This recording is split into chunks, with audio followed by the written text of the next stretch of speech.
Sanja ya Octobre, sanja ya makambwe. Bandeko baindo, kozanga koyeba ezali kama monene. Pamba te, ebele bayebi te, ete, biso baindo, tozali na mokonzi, pe mobikisi, lokola baloposo mosusu pe, bazali na ya bango babikisi. Oya biso mobikisi ezali, Mfumu Kimbangu ya biso mobikisi, azali pe na yaye histoire, ya mutuya makasi, oya sengeli na biso baindo toeba. Kasi soki pasi ezaki ya solo, kozoka eza ya solo, monyokoli eza ya solo, mibutuku misato moni lisusu mwasi na bana te. Mais Mfumu Kimbangu akandi motema, akandi motema lobi tata nazala kaka ndenge nazalaki mpona bayindo, mpona bayindo. Sika awa tobele mokolo mwango, mokolo nini? Le 12 octobre. Mokolo oyo Mfumu Kimbangu bazongaki na Elonga epai ya tata. Ya biso mobikisi baboma ete, po yepe babomaka ete. Ya biso abanga liwata, boyo kalikamu. C'est extraordinaire, aza envoyé divin, bongo yo akoko missionnaire. Yepe extraordinaire. Kozonga ya Mfumu Kimbangu ye moko alaka yango ete na ngonga ya 15h na kozonga na ngai epai ya tata na ngai.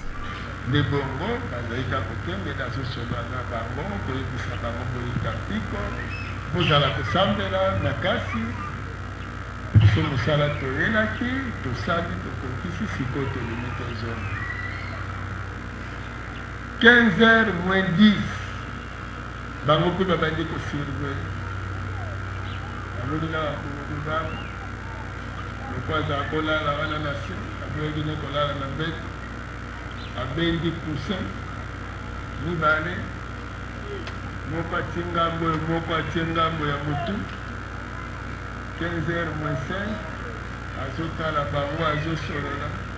Bango bazobwaka lisu na montre bazotala ye, bazobwaka lisu na montre bazotala ye. Asilisi kobongama. Ndenge akoki kokendela na nzoto.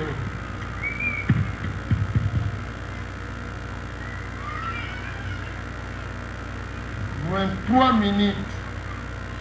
Na oya alingaki akimba azoboya kodi. Batala malamu. Alobi bon bana kotikala malamu. Ngana kiri. 1 minute. Abeti.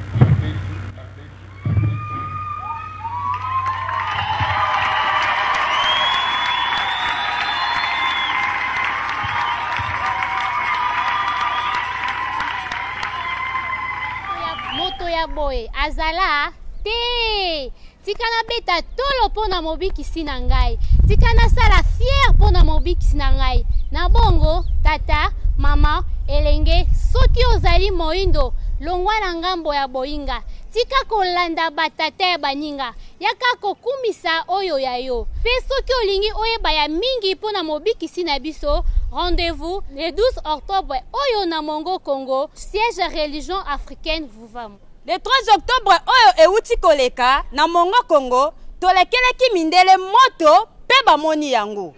Soki tembe de lobo bakaka moto pela na poto. Bon, boze la sima mikolo misato soki biyano koyaki. Oh ouais, c'est le bordel, énorme incendie de fou en direct. Le 12 octobre oyo na Mongo Kongo ekozala nini? Boya ebele bokomona.